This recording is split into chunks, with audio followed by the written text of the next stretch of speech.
بسم الله الرحمن الرحيم الحمد لله الذي أنزل الفرقان على عبده ليكون للعالمين نظيرا والصلاة والسلام على من أرسله داعيا إليه بإذنه وسراجا منيرا. Bienvenue à vous dans cette 14e rencontre de tafsir de Surat al-Fatiha. Fawaïd al-Tarbawiyya, parmi les leçons éducatives de cette surah, قوله تعالى الحمد لله رب العالمين. فيه أن الله تعالى مستحق للحمد الكامل مختص به من جميع الوجوه، ولذا ينبغي على العبد أن يستشعر بأن كل قضاء لله تعالى فهو محمود عليه جل وعلا. La parole d'Allah Azzawajal louange Allah, Seigneur de l'univers. Il y a le fait de reconnaître qu'Allah Tabaraka wa Ta'ala est l'ayant droit de la louange complète et parfaite, de toutes sortes de louanges. Et c'est pour cela qu'il est primordial pour le croyant, le serviteur, de ressentir que chaque chose qui se passe dans ta vie, Allah, il en est loué pour cela. S'il se passe un bien dans ta vie, falhamdulillah. Si tu es dans une épreuve, falhamdulillah. Car tout ce qu'Allah Azzawajal te prédestine est un bien pour toi. Soit ça t'élève en degré, soit ça t'expie un péché. Donc, il est le loué Jalla wa'ala en toute situation. Deuxièmement, أن في قوله مالك يوم الدين حث الإنسان على أن يعمل لذلك اليوم الذي يدان فيه العاملون. Il y a l'encouragement pour l'homme, l'être humain, d'œuvrer pour ce jour, le jour de la rétribution. Quand il te le mentionne, Allah Azzawajal dans le Coran, c'est pas pour rien, c'est pour que tu médites et que tu comprennes que ce jour-là, tu vas devoir rendre des comptes. Donc aujourd'hui, tu le mentionnes 17 fois par jour au minimum, prépare tes provisions pour ce jour-là, prépare les réponses pour ce jour-là. Troisième chose, la parole d'Allah, Iyyaka na'budu tabra'u min ash-shirk.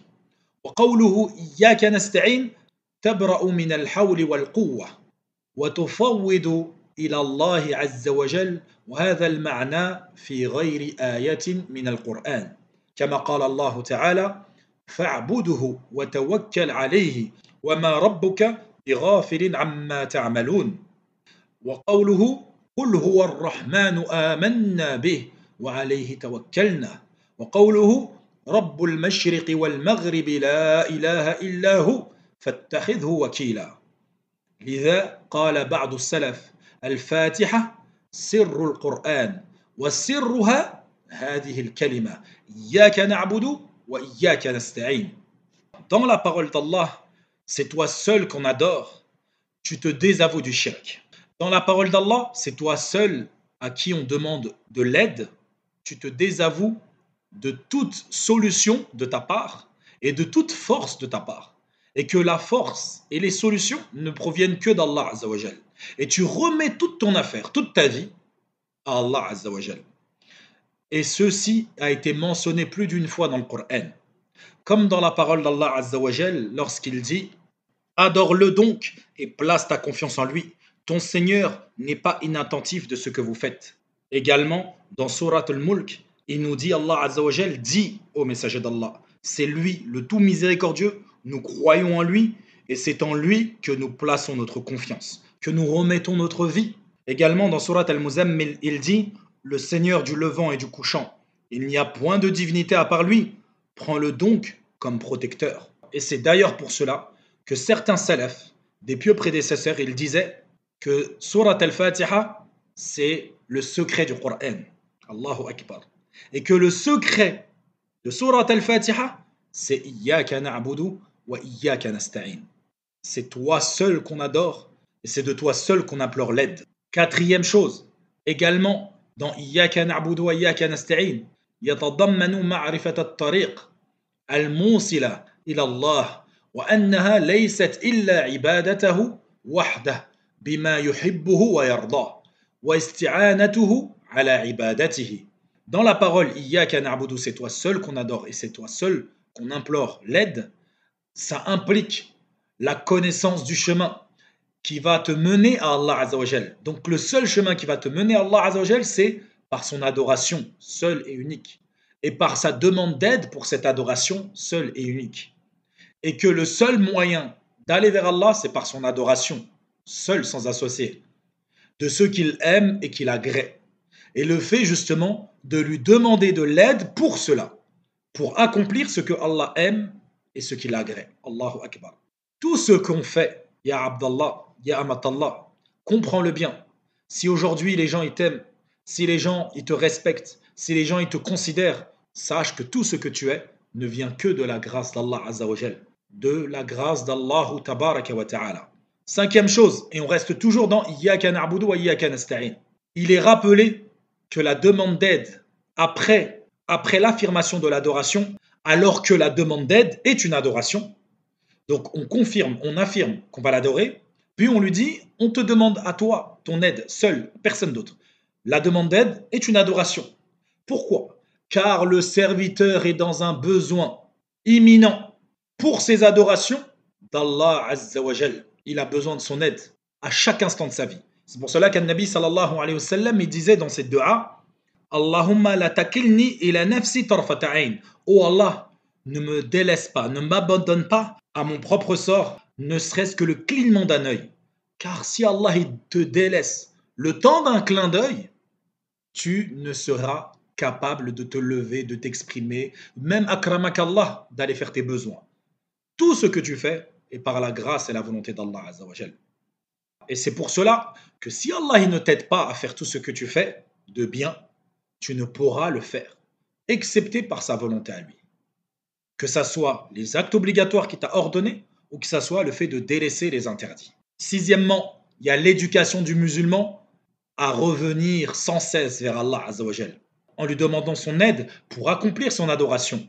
Le fait de l'invoquer tout le temps, à chaque instant, de la guider vers le chemin droit, c'est une des plus belles invocations que tu peux faire. Et c'est pour cela qu'il te l'a imposé dans tes prières quotidiennes. Allahu Akbar. Septième chose, la parole Ihdina sirat al-mustaqim, guide-nous vers le chemin droit. Fihi irshadul abid ila su'alihi subhana. Il y a le fait de montrer au serviteur, d'indiquer au serviteur la demande à Allah Azza wa Jal. Mais pas de lui demander une fois comme ça, non, avec insistance, avec répétition, que ça soit de la supplication. Et également, encore une fois, il évoque le fait de reconnaître et de remettre ton affaire, ta situation, ta puissance à Allah seul, sans associé. Également, que la guider, la demande de la guider ne peut provenir que de lui, vers un chemin droit. Et ce chemin droit, c'est la religion de l'islam.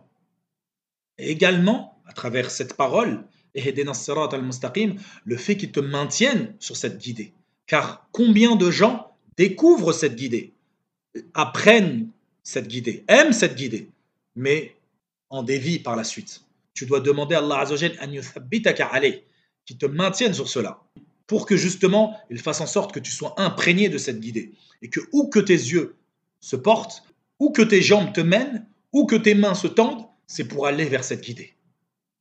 Et cette guidée-là, le fait de rester sur la droiture dans cette vie d'ici-bas, le fait de te cramponner, de lui demander avec supplication, c'est ce qui te permettra de franchir le pont, le chemin qui sera au-dessus de l'enfer. Au final, ce pont aujourd'hui, ce chemin qu'on emprunte, c'est un exercice avant le pont final, avant le chemin final, qui sera Astirat, qui sera au-dessus de l'enfer, et qui te permettra de rentrer fi jannat, dans des paradis, an-na'im, fi jiwar an-nabiyyin, en compagnie des prophètes, was-siddiqin, des véridiques, was-shuhada, des martyrs, was-salihin, des pieux, des vertueux, wa hasuna ulaika rafiqa. Quelle belle compagnie que ces gens-là. Huitième chose, dans la Sourate, il y a la leçon à tenir dans le comportement, la manière dont tu pourras parfaire ta demande à Allah Azza wa Jal. Et cela par son éloge, avant même de demander ton besoin, commence par les éloges. Donc, on fait son éloge. Et c'est pour cela qu'on dit Alhamdulillahi Rabbil Alamin, Ar-Rahman Ar-Rahim, Malik Yawmiddin, Iyyaka na'budu wa Iyyaka nasta'in. Puis après, on vient demander ce dont on a besoin. Ihdina sirat al-mustaqim, guide-nous vers le chemin droit. Car le chemin droit, c'est la chose la plus magnifique que tu peux obtenir dans cette vie. Et c'est ce qui te permettra de conserver ton espoir. Et c'est pour cela qu'Allah Azzawajal, il t'a indiqué cette parole. Il t'a conseillé de dire cette parole. Plutôt, il te l'a ordonné, car c'est une obligation de la réciter dans tes prières. Et cette parole est complète, elle englobe tout, car la demande peut être diverse et variée. Comme Moussa, lui, il a informé de sa situation dans la parole lorsqu'il dit Rabbi inni lima anzalta ilayya min khayrin faqir. Ô Allah, ô Seigneur, j'ai grand besoin du bien que tu feras descendre vers moi. À travers sa parole, il exprime son gros besoin d'Allah tabaraka wa ta'ala qui lui fasse descendre sur lui, vers lui, ses bienfaits. Car avec ceux qui venaient de se passer, le fait d'avoir tué un homme et d'avoir pris la fuite, il s'est retrouvé en position de faiblesse.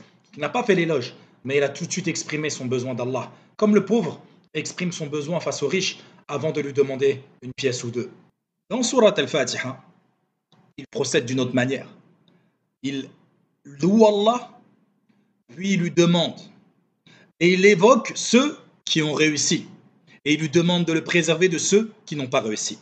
فنكتفي بهذا القدر اليوم ولنا بقية وصلى الله وسلم على نبينا محمد وعلى آله وصحبه أجمعين